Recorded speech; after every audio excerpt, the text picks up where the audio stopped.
Question कह रहे हैं कि ए ने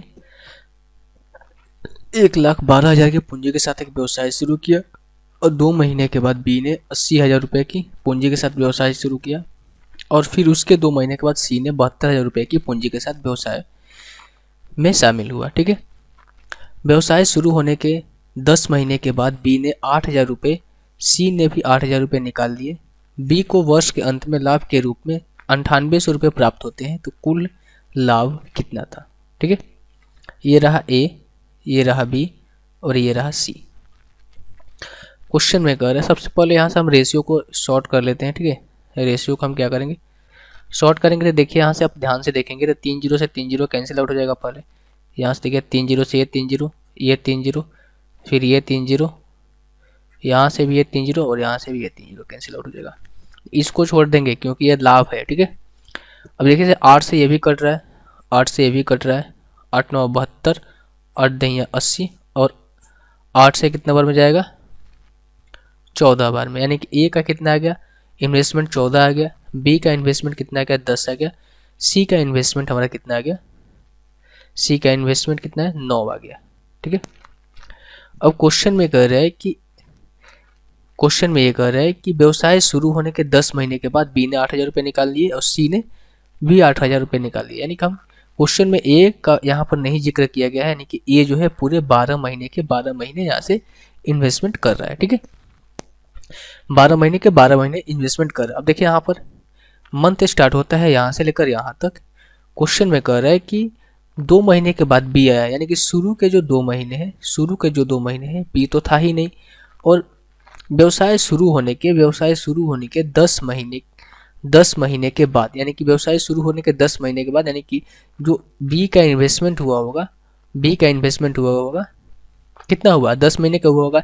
लेकिन शुरू के 10 महीने में बी जो है अपना 8,000 रुपये निकाल लेता है। यानी कि कह सकते हैं कि 8 महीने तक ही बी ने इन्वेस्टमेंट किया होगा, तभी तो 8,000 रुपये निकाल लिया होगा, क्योंकि 2 महीने शुरू के तो था ही नहीं। तो हम कह सकते हैं कि बी ने 8 महीने तक तो इन्वेस्टमेंट किया।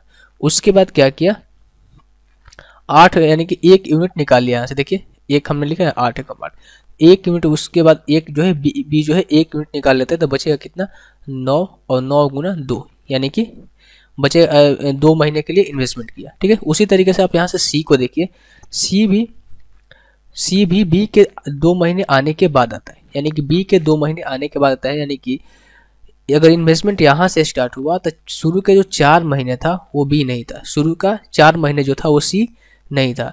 और इन्वेस्टमेंट के 10वें महीने में क्या हुआ कि सी भी अपने 8,000 रुपये निकाल लेता है। यानी कि सी एक्चुअल में इन्वेस्टमेंट तक करेगा कितना, 8 महीने तक, क्योंकि 8 + 4 12 होता है।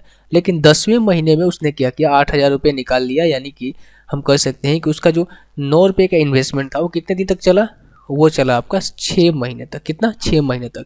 यानी कि 9:6 प्लस 1 यूनिट निकाल लिया, कितना, 8 बचा, और 8 इंटू कितने महीने बच गए, अब 2 महीने बच गए, तो 2 महीने तक उसने किया।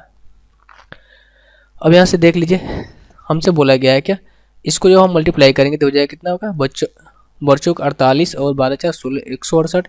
इसको करेंगे 10 8 80 और 9 दूनी 18, यानी कि हो जाएगा कितना आपका 98। इसको करेंगे तो 8 दूनी 16, 9 6 54 और कितना हो जाएगा 6 4 10 और 5 और 1 6, 9 6 54, 8 दूनी 16, कितना हो जाएगा ये आपका 70 हो जाएगा। ठीक है, अब यहाँ से देखिए हमें बोला गया है कि बी को अपने लाभ के रूप में वर्ष के अंत में 9800 रुपये मिले।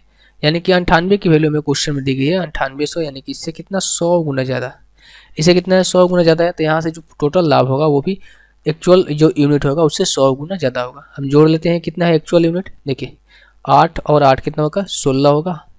यहाँ से देखिए 9 7 16 होता है, 16 6 कितना होगा 22 22 और 1 23 हो जाएगा। और 1 और 2 कितना होता है, 3 होता है। 3 पर कितना जीरो आ जाएगा, ये कितना जीरो आ जाएगा, 2 जीरो, यानी कि 2 जीरो यहाँ से हो जाएगा 33,600 रुपये। यानी कि टोटल जो लाभ था कितना था, 33,600 रुपये। ऑप्शन नंबर डी जो है इस क्वेश्चन का आंसर हो जाएगा।